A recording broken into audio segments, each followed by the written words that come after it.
Salam sejahtera, bersama saya dalam Info Channel. Kali ini kita bongkar satu kisah benar PBS, satu pati tempatan yang pernah menumbangkan kerajaan negeri dan masih kekal relevan dalam arus politik Sabah. Kita kembali ke tahun 1984-1985 ketika suasana politik Sabah berada di persimpangan. Pemerintahan berjaya yang diketuai Haris Saleh telah menghadapi kritikan hebat terutama dari kalangan pemimpin Kadazan Dusun yang merasa suara mereka dipinggirkan. Di tengah keadaan ini muncul Joseph Pairin Ketingan, seorang tokoh muda dari Tambunan yang pada ketika itu berada dalam berjaya.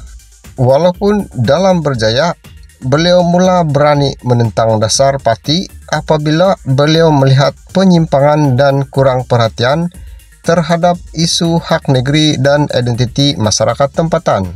Ketika itu, Pairin dikatakan telah dipaksa untuk mengosongkan kursi Dun Tambunan sebagai tindak balas kepada kritikan dan pembangkangnya.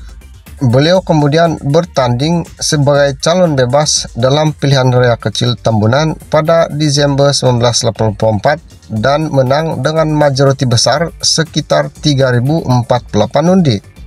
Kemenangan itu membangkitkan momentum. Dalam suasana tekanan dan keresahan akar umbi, Joseph Pairin akhirnya menggerakkan kuasa penubuhan parti politik sendiri, yaitu PBS. Dan PBS secara rasmi didaftarkan pada 5 Maret 1985. Walaupun baru bernapas selama 47 hari, PBS tidak menunggu lama. Dalam pilihan raya negeri Sabah pada 20 hingga 21 April 1985, parti ini bertanding dan mengejutkan pihak dengan meraih 25 daripada 48 kursi. Jumlah itu sudah cukup untuk membentuk kerajaan negeri baru dan menjadikan Joseph Pairin sebagai Ketua Menteri Sabah. Lawan utama mereka ketika itu ialah USNO yang mendapat 16 kursi dan Berjaya 7 kursi. Ini adalah detik bersejarah pertama kali dalam kerajaan negeri Sabah dibentuk oleh sebuah parti tempatan yang bukan sebahagian daripada Barisan Nasional. Namun kemenangan itu datang dengan kekalutan. Berjaya dan USNO coba bergabung untuk mencabar legitimasi PBS. Dengan tindakan itu, mereka berharap usaha agar seorang ketua menteri dari gabungan mereka dilantik secara luar biasa. Tetapi melalui keputusan mahkamah, Joseph Pairin diiktiraf sebagai ketua menteri yang sah. Selepas pilihan raya 1986 berlaku peralihan IT dan krisis politik antara PBS dan USNO. Tetapi PBS berjaya mempertahankan penguasaan dengan majoriti yang lebih kokoh.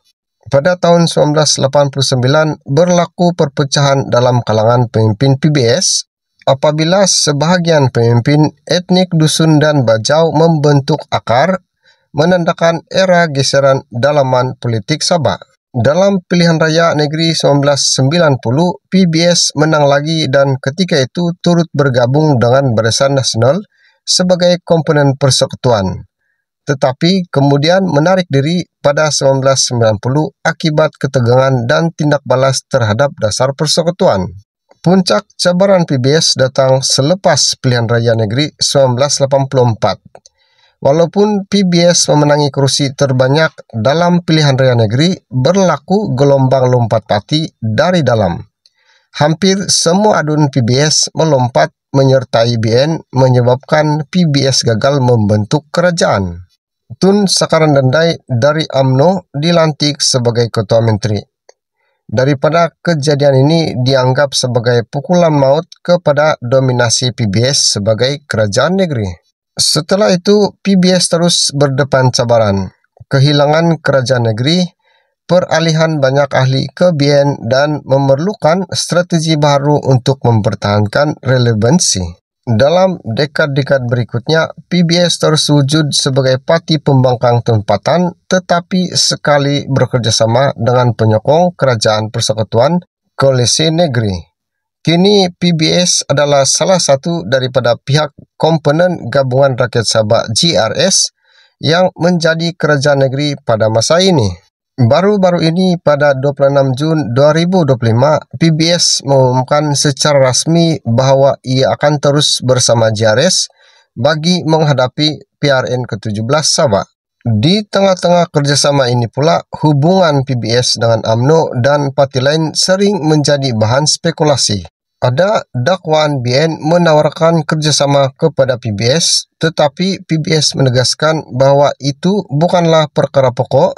Sebaliknya, mereka menegaskan prinsip mereka dalam menentukan kerjasama. Sebagai contoh, Ketua Pemuda PBS, Datu Dr. Christopher Mandut, mengkritik kenyataan Bung Mokhtar yang menuduh PBS menolak tawaran BM, tetapi menyatakan bahwa PBS menyatakan prinsip bukan rayuan, dan bahwa tuduhan itu bersifat defensif dari pihak lawan. Dalam masa yang sama, PBS pernah menafikan dakwaan rasuah yang dilemparkan oleh naib presiden warisan Teren Siambun yang mendakwa PBS memutarbelitkan fakta. Dalam arena politik Sabah yang sangat cair dan sensitif, kisah PBS tidak pernah sunyi dari kontroversi. Hari ini PBS bukan lagi parti yang memegang kuasa negeri secara mutlak seperti era 1985 sehingga 1994, tetapi ia masih menjadi kuasa politik yang mempunyai kehadiran akar umbi, terutama dalam komuniti Kedezaan Dusun dan dalam Dun Sabah. Menurut laman resmi PBS, parti itu ditubuhkan oleh 11 tokoh politik yang diketuai oleh Tan Sri Joseph Perin Ketingan, dan perjuangan parti dikekalkan sehingga hari ini. Kepimpinan semasa PBS termasuklah Presiden Maximus Ongkeli, timbalan Presiden Dr. Joakim Gunsalam, dan beberapa exco pusat parti. Strategi PBS kini dilihat lebih kepada kompromi dan adaptasi, dan ia kelihatan jauh berbeza dengan gaya konfrontasi era awalnya. Kini setelah lebih 4 dekad berlalu, beberapa persoalan kontroversi muncul dan terus menjadi bahan perdebatan hangat rakyat. Bagaimana PBS boleh bertahan setelah kehilangan kerajaan negeri utama pada 1994? Adakah kerjasama dengan JRS dan hubungan dengan BN menunjukkan bahwa parti telah memangkinkan prinsip demi survival politik? Jika dahulu PBS dibina atas naratif pembela hak tempatan dan identiti Kedezaan Dusun, adakah hari ini ia masih kekal sebagai parti tempatan berprinsip atau telah menjadi parti pragmatik? Adakah kemungkinan bahwa di PRN 17 nanti PBS akan menghadapi konflik langsung dengan bekas sekutu seperti STA atau UMNO dalam pertarungan kursi negeri? Apakah modal moral PBS dalam menolak kerjasama BN meskipun pernah ditawarkan seperti yang ditegaskan oleh Mandut? Adakah situasi ini boleh meyakinkan pengundi bahwa parti ini tidak tunduk kepada arus politik uang atau tekanan besar negeri? Dan dalam konteks tuduhan rasuah yang pernah dilemparkan, adakah kerangka tabir lurus, accountability, dan pemantauan parti masih kukuh? Adakah PBS hari ini benar-benar dipengaruhi oleh akar umbi atau sudah banyak bergantung kepada pertimbangan elit politik dan koalisi? Dan akhirnya, adakah legasi sang giant killer, gelaran yang sering diberikan kepada PBS, masih relevan atau sekadar nostalgia politik lama? Itulah kisah panjang dan penuh berliku parti PBS dari timbul dalam 47 hari, merobek kuasa lama, ditumbangkan oleh gelombang lompat parti hingga bertransformasi menjadi kuasa kompromi hari ini.